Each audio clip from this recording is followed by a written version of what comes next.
Olá, boa noite. Hoje, sexta-feira da Paixão, uma data importante para os católicos. E neste dia 19 também se comemora o Dia do Exército Brasileiro. E qual o papel dessa instituição na atualidade? Nossos convidados no estúdio falam sobre esse assunto. E mais, hoje é dia da nossa agenda cultural. Aproveite para ficar por dentro do que acontece no fim de semana. Isso e muito mais você confere agora no Jornal da UFO.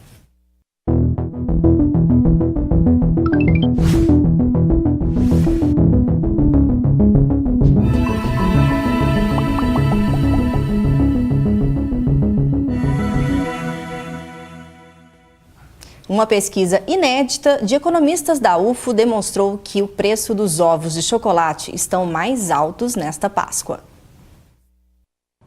Com o domingo de Páscoa quase chegando, os ovos de chocolate enchem os olhos dos consumidores. A dona Lázara achou que o produto está mais caro esse ano, mas mesmo assim não deixou de levar para os netos. Comprei uns menores, mas eu comprei.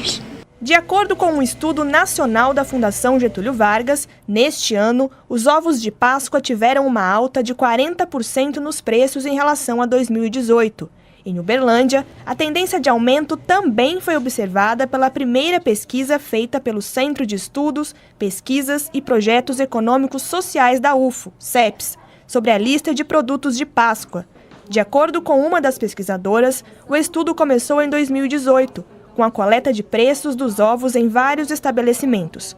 Neste ano, os valores foram coletados novamente para fazer uma comparação. Na verdade, nós temos vários ovos de Páscoa, então nós classificamos em 4 categorias de sabor e 7 faixas de peso. Nós observamos que na categoria ao leite, e uma faixa de peso acima de 350 gramas foi que apresentou a maior variação, de 18%.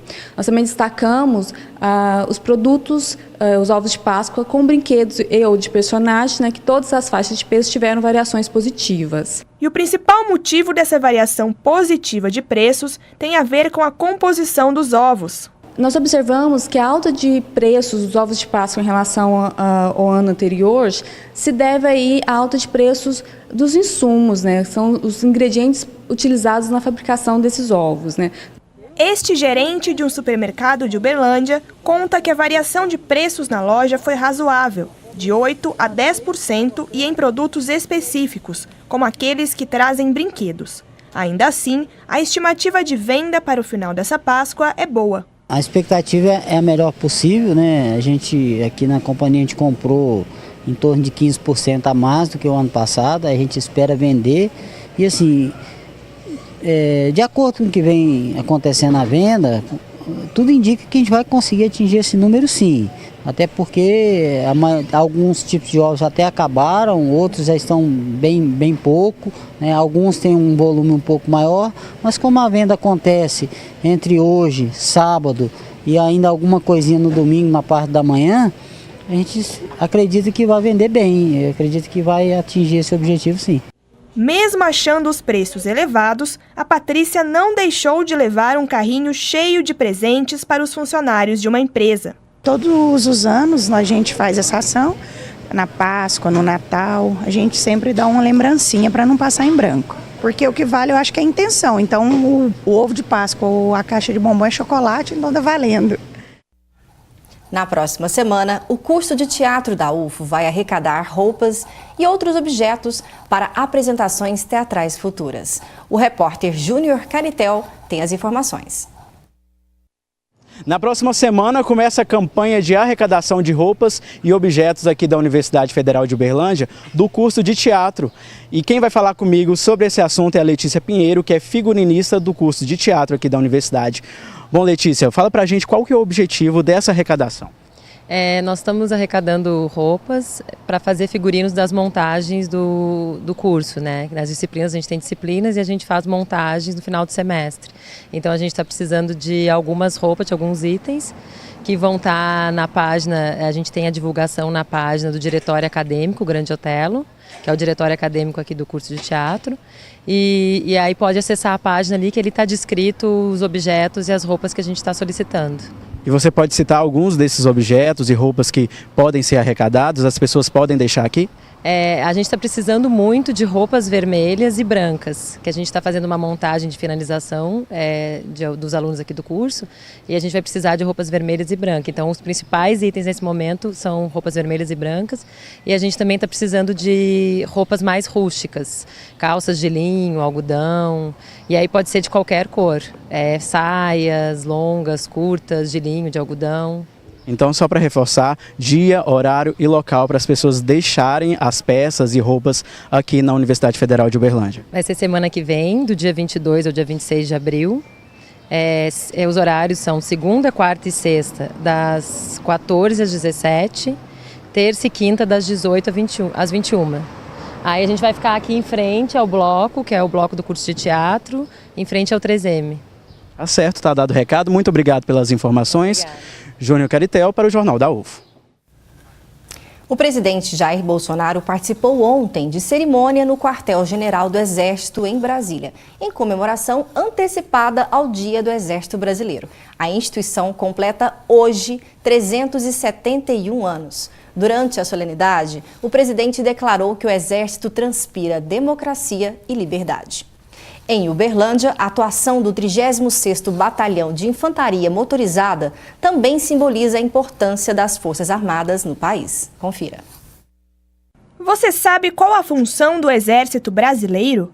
A instituição está entre as 3 Forças Armadas do Brasil, responsável, no plano externo, pela defesa do país em várias situações. O comandante do 36º Batalhão de Infantaria Motorizada de Uberlândia explica sobre a importância do Exército no país. A missão constitucional é bastante objetiva: a defesa da pátria, a defesa dos poderes constitucionais, a garantia da lei e da ordem.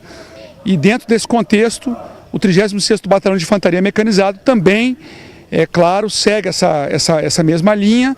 Mas por estar localizado em Uberlândia, nós temos a ligação muito forte com a nossa sociedade. Um exemplo de programa social acontece na cidade atualmente, em que as Forças Armadas se uniram com a Prefeitura de Uberlândia em uma parceria chamada Operação Mão Amiga, no combate ao mosquito da dengue. A partir do dia 13 de abril, nós iniciamos a operação denominada Operação Mão Amiga, e nessa operação nós temos 2 frentes, o que nós chamamos de ações dinâmicas, ou seja, são ações pontuais em determinados endereços que são foram mapeados e são identificados pela Secretaria de Saúde do município, e com uma força-tarefa de militares, outros agentes de segurança pública, agentes de saúde, oficial de justiça, a gente vai até esses endereços e faz ali uma busca de criadouros, de focos e uma limpeza desses locais para evitar que esses focos da dengue se multipliquem. Também temos as chamadas ações estáticas, essas são mais paradas, como diz o nome, e atualmente temos ações em 3 unidades de atendimento integrado, nas UAIs de Luizotti, Planalto e Roosevelt. Ou seja, montamos barracas militares, temos uma equipe nossa de militares que realiza ali, na verdade, eles aumentam a capacidade daquelas UAIs de atender pacientes, particularmente na hidratação. Então, com isso, a gente consegue atender o maior número de pacientes e controlar os danos da dengue. Seja na segurança do país ou na educação da sociedade, o Exército Brasileiro tem uma função significativa para a nação. Temos que contribuir, faz parte da nossa profissão, a doação individual em prol da nossa pátria. E quando eu falo isso, a gente não pode apenas utilizar esse termo com a preparação para uma situação mais extrema, operacional, de combate, mas também para ações de apoio à população em calamidades públicas, como a gente vê sempre o Exército envolvido, e, por que não, em ações sociais que permitam aí transportar um pouco dos nossos valores, dos nossos princípios para a nossa sociedade. E para falar sobre a atuação do Exército Brasileiro na atualidade, nós convidamos aqui nos estúdios para conversar o Edilson Gracioli, que é diretor do Instituto de Ciências Sociais da UFO. Obrigada, professor. Obrigado, Patrícia. E também convidamos o Eurípides Marcos, que é professor e ex-militar da Marinha. Obrigada. Obrigado, Patrícia, também. Vimos na reportagem, falando agora sobre o papel do Exército, né? As múltiplas ações que o Exército atua. Em Uberlândia, até no combate à dengue, nacionalmente, na segurança pública. Então, eu queria saber de vocês. Primeiro, professor Edilson, como instituição na sociedade brasileira, qual deveria ou qual é a principal atuação do Exército brasileiro? Patrícia, Eurípides e telespectador, eu quero responder a sua questão registrando que hoje, 19 de abril, é o Dia do Exército, sim, em alusão à Batalha de Guararapes, né, em 1648. Eu sou neto de militar, então eu aprendi de casa a distinguir, de um lado, o que foram abusos, de outro lado, a função institucional, não só do Exército, mas das Forças Armadas. E para responder a sua pergunta, eu evoco o artigo 142 da Constituição Federal, que é muito claro. As funções das Forças Armadas e evidentemente, do Exército são de defesa da pátria, território e população, de defesa dos poderes constituídos e, a pedido dos poderes constituídos, faltou esse aposto na fala do militar entrevistado, a pedido dos poderes constituídos, também a manutenção da lei e da ordem. Em tempos de guerra, tem que defender o território, a integridade, a nação. Né? Em tempos de paz, as Forças Armadas podem atuar em outras dimensões. Eu só concluiria essa minha resposta abordando o seguinte aspecto. As Forças Armadas são instituição de Estado e elas devem cumprir o seu papel, elas devem ser respeitadas nessa dimensão, elas não deveriam se prestar a um uso equivocado que por vezes alguns governos tentam dar a elas, que é o do envolvimento direto numa disputa político-partidária. A disputa político-partidária tem o seu lugar na sociedade civil. A participação política de militares, talvez abordemos isso à frente no programa, tem o seu lugar, deve ter o seu limite, porque nós não podemos desgastar uma instituição de Estado destinada a defender a soberania nacional com embates no plano político-partidário. Queria ouvir também a visão do professor Eurípides. Bom, o importante que a gente tem que sempre frisar aqui com relação às Forças Armadas e com relação ao Exército é fato assim, primordial que o soldado, o capitão, a pessoa que faz parte das Forças Armadas, ele foi treinado realmente para a batalha. Nesse momento a gente não pode negar o fato. Ele foi treinado para a guerra, ele foi treinado para isso, mas com o advento das mudanças, se a gente for pegar do período de 64 para cá, houve uma mudança muito grande, uma mudança enorme. Tanto no conceito de você usufruir e usar do recurso Estado para a sociedade em si, tá certo? Agora, no que tange, por exemplo, o processo legítimo de participação de eleições, participação partidárias, nesse caso aí, o que acontece hoje em dia? As mudanças estão surtindo efeitos. Quais são esses efeitos agora? O professor foi muito feliz na colocação dele, quando ele diz, por exemplo, da aplicação da lei da ordem e principalmente dessa instituição que ela é muito importante com relação ao auxílio civil, né? Então, se você faz essa participação, automaticamente você está entrando nessa participação política, tá certo? Você está abrindo um campo, você está demonstrando para a população brasileira que você também tem olhos, você está enxergando diferente com relação a isso. A política em si, dependendo do conceito, dependendo da arte, né? Do poder gerado em cima do cidadão, que ele quer, por exemplo, se colocar diante dessa participação, de tomar parte de partidos políticos, talvez estejamos aí entrando numa área um pouco mais que o militar não tem muita ação, a ação dele é diferente. Porém, nós estamos vendo aí uma batalha terrível no Congresso Nacional, brigas que não tinham nada a ver, e você percebe que o próprio partido, que é o nosso presidente da República, às vezes ele abre esse embate. E às vezes essa bate de cabeça, nesse momento, às esse eu fico até irritado de vê-los fazer aquilo. Mas houve, nas últimas eleições, pedidos de intervenção militar. Ah, sim. Esse pedido de intervenção militar veio através da onde? Veio através da população. O que acontece? Nós estávamos discutindo aí, o professor aí, com relação à parte da história, o tanto que o cidadão brasileiro ainda esquece do ocorrido. E às vezes nesse momento eles acham o seguinte: olha, eu sou militar, então eu sou obrigado a entrar nesse embate, eu sou obrigado a defender a sociedade. Não é nessa defesa que o militar ele tem que entrar, né? Tanto assim é verdade que muitos dos comandantes vieram dizendo o seguinte: olha, nós não vamos entrar nesse embate. A nossa entrada poderá ser na parte que nós estávamos comentando, através do voto, né? Através de um debate mais bem estruturado nesse caso aí. Professor Edilson, então pensando numa perspectiva histórica, quais seriam as principais atuações do Exército Brasileiro?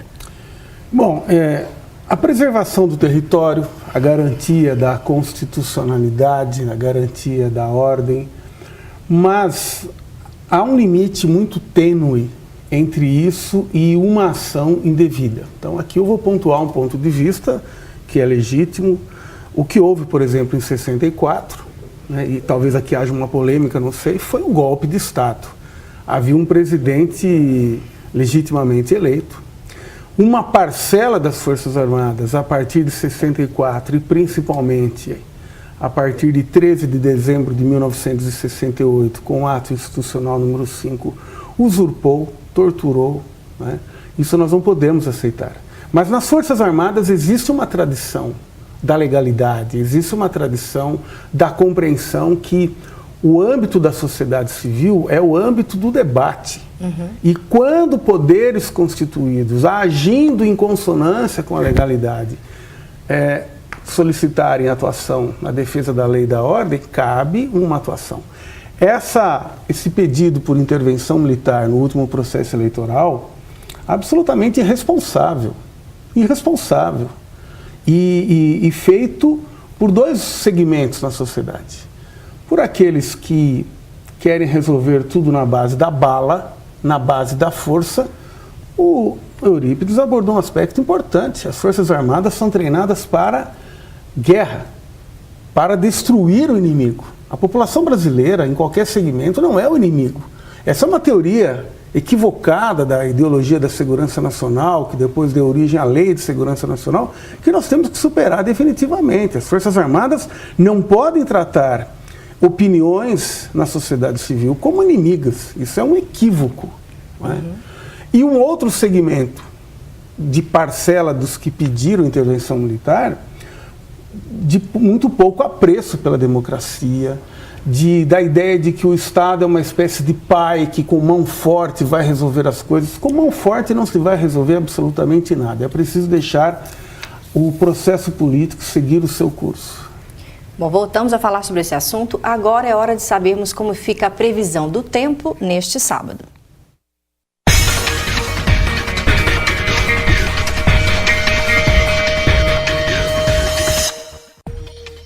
O sábado em Uberlândia deve ser nublado e quente. As temperaturas variam entre 18 e 30 graus. Em Patos de Minas também fica nublado, não deve chover. Mínima de 18 e máxima de 28 graus. E a previsão para Monte Carmelo é de tempo nublado e seco.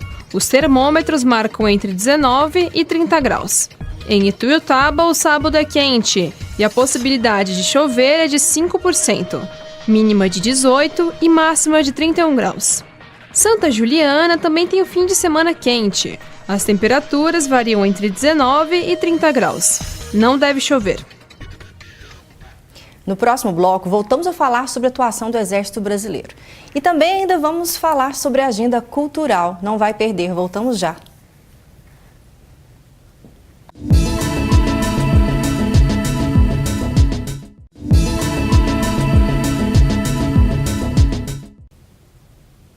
Estamos de volta. Bom, agora eu gostaria de saber do professor Eurípides. Ainda é um tabu falar sobre ditadura militar entre os militares? Porque você é um ex-fuzileiro naval. Sim. Olha, eu não vou dizer que é tabu. Não existe o tabu de você discutir sobre 1964, né? Com relação ao 1964, a gente tem que levar em consideração também que a história precisa ser um pouco mais englobada.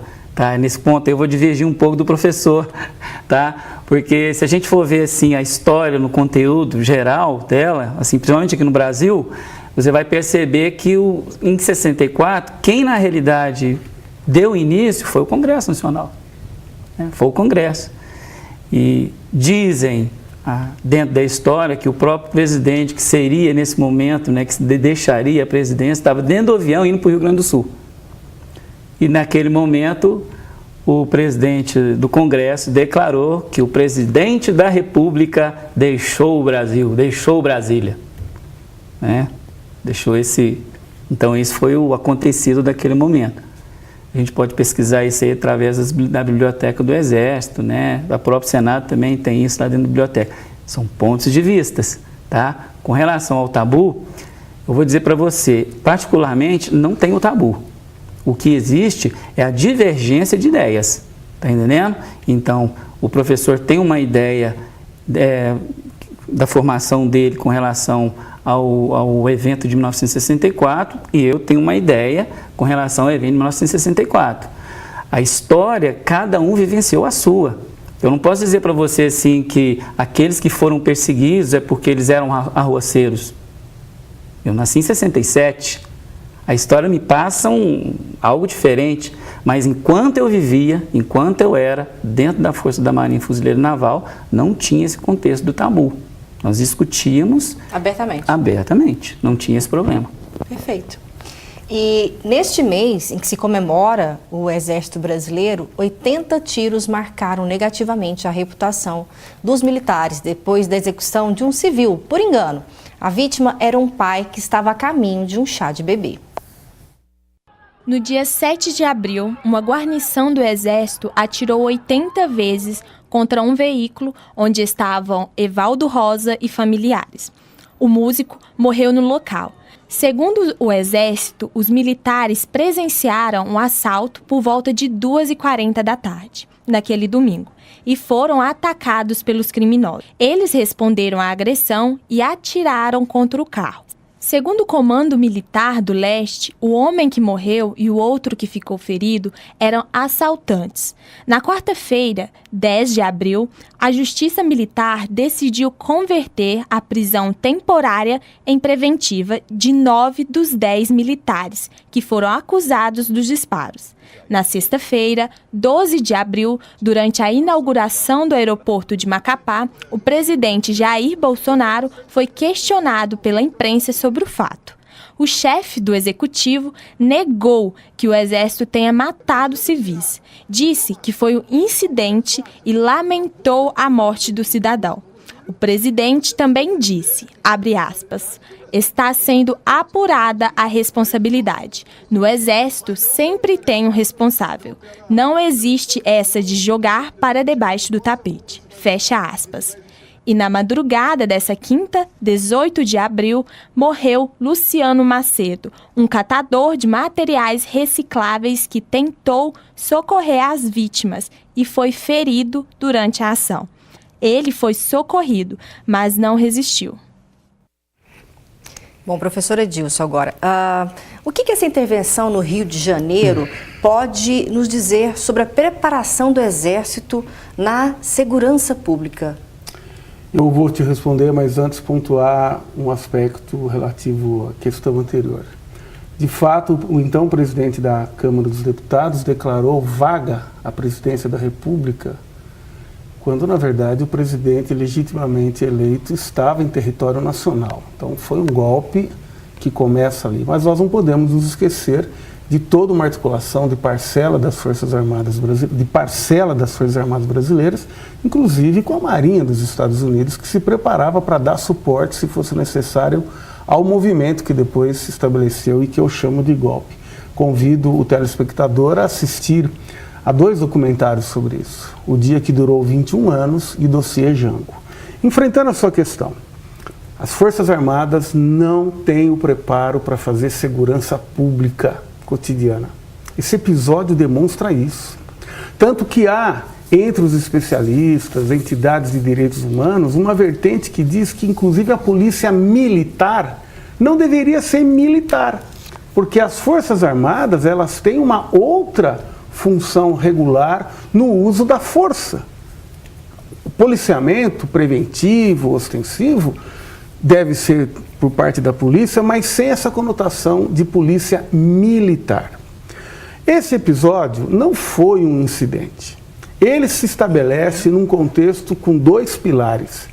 Uma intervenção federal militar pedida à época ainda do governo anterior, do ilegítimo governo Michel Temer, e um uso, ninguém produz um incidente com 80 tiros que vitimou um pai de família e um catador que se dignou a socorrer a vítima. Esse episódio é um episódio que não deve ser considerado como um acidente de percurso. Nós vivemos uma época em que falas irresponsáveis do presidente da República e de seu núcleo familiar, que parece que se achou eleito como família real, eles estimulam a liberdade de atirar. As responsabilidades serão apuradas, eu espero que sim. Qual é a sua opinião sobre isso, Eurípides? Bom, voltando ao tema de 1964... É um debate, debate. De novo eu vou divergir, porque enquanto Congresso, enquanto ali existe o comando de uma casa extremamente civil, eu acredito que naquele momento existiam oportunidades de um contragolpe. A própria Casa Civil querendo dar o golpe em cima do presidente e ali no meio, claro, os militares apenas só observando, que é uma tese que é fantástica. Enquanto militar eu só observo. Enquanto, lembra sobre o processo do gatilho, enquanto eu te ativar, Eurípides, aí você passa a fazer parte dessa era grotesca. Mas assim, eu vou divergir mais uma vez, eu acompanhei o filme, vi o filme também, tá? A gente estuda sobre esse processo, mas ainda, para mim, particularmente para o professor Eurípides, ex-militar, tudo começou dentro do processo civil, porque haja vista que nós estamos vendo aí esse processo de tomada de poder, tal qual como foi o Temer. Concordo plenamente com relação a isso aí. E a intervenção no Rio de Janeiro? A intervenção no Rio de Janeiro. Bom, já foi apuradas as responsabilidades, tá certo? Aquilo ali realmente houve um processo de excesso, mas eu não vou fazer assim, um juízo de que aconteceu, porque ainda não foi processado essa parte da lei. O que aconteceu, por que aconteceu isso, por que alvejaram o veículo, se o veículo ultrapassou as barreiras, eu não sei te falar sobre o processo em si. O que eu sei é o que a mídia mostra, é o que a mídia demonstra ali. Mas quando a gente vai ver em outro sentido, a gente vai perceber o seguinte: foi dado um auto, foi dado um processo disso aí, quem que é o responsável? Agora, concordo, quem tem que responder por isso é o comandante direto daquela ação que estava ali. Se aquele momento o comandante manda parar, o cidadão não para, o comandante tem outras ações a não ser que é a utilização da força, entendeu? Só que, vou comentar mais uma vez aqui, a relação desse processo que aconteceu dentro do Rio de Janeiro, ali, e o processo do Exército está por ali, realmente, os militares já estão presos, já vão responder por isso. Mas você é a favor, então, da intervenção militar no Rio para cuidar da segurança pública? Só que tem uma diferença aí dessa intervenção. Quando foi feito o processo de intervenção, ela foi relâmpago. Foi relâmpago.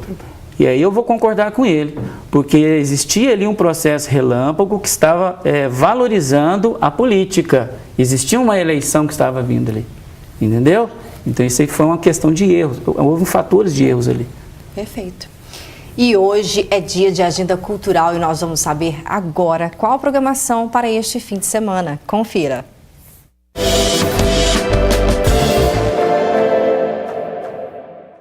Olá para você que acompanha o Jornal da UFO. Já sabe como vai aproveitar esse fim de semana? Olha só as dicas da agenda cultural dessa sexta. No sábado e domingo tem a exposição Lugares que Proponho, da artista plástica Léa Zumpano. A obra está em exibição na Galeria do Sesc e o horário de visitação para os fins de semana começa às 8 da manhã e vai até às 2 da tarde. E de segunda a sexta, das 8 horas da manhã até às 9 da noite. Amanhã tem VIP para geral no Clube Belgrano. Para quem confirmar a presença no evento do Facebook, tem entrada gratuita no Aniversário Belgrano Parte 3. A atração principal da noite fica por conta da cantora Kika Boom. Lembrando que o evento começa às 11 horas da noite. E para quem quer finalizar o domingo com muita música, tem show da Banda Preta Imperial. O local vai ser aberto a partir das 4h30 da tarde. E se você chegar até 6 horas, ainda curte o evento na faixa. Chegou a hora de saber o que acontece na última rodada do módulo 2 do Campeonato Mineiro. No último fim de semana, o Uberlândia Sport, que já estava classificado, perdeu para o Ipatinga por 2-0. Agora o Verdão está na terceira posição da tabela e vai jogar o clássico contra o Uberaba, que ainda tem chances de ser rebaixado. A partida acontece neste sábado às 4 da tarde no estádio Parque do Sabiá. O CAP vem de outro resultado negativo, dessa vez uma derrota por 3-0 contra o Serranense dentro de casa, que deixa a classificação para a semifinal mais difícil. Na última rodada do módulo 2, o time de Uberlândia vai enfrentar o Democrata em busca dos 3 pontos. Além de precisar vencer fora de casa, o CAP tem que torcer para uma derrota do Nacional de Muriaé para se classificar. O jogo está marcado para 4 da tarde na Arena do Jacaré. A final da Superliga Feminina de Vôlei acontece neste domingo em Belo Horizonte. O primeiro jogo da série de 3, entre Praia Clube e Minas, está marcado para as 11 da manhã. O palco do duelo vai ser o Mineirinho. Também tem dicas dos alunos da UFO. Dá só uma olhada. Particularmente eu gosto muito de um filme que chama Us, que ele retrata bem a cultura negra. É um filme todo com o elenco todo negro, então ele traz um pouco dessa inclusão social para todos, eu acho. Então, minha dica é uma série que tem na Netflix, é uma animação, ela chama Devilman Crybaby. Ela lançou ano passado, mas tem muita gente que não conhece ainda, ela é muito legal e eu recomendo. Por hoje é só, na próxima semana tem mais Agenda Cultural. Até lá! Infelizmente, o nosso tempo já acabou. Quero agradecer muito a participação do professor Eurípides Marcos. Obrigada.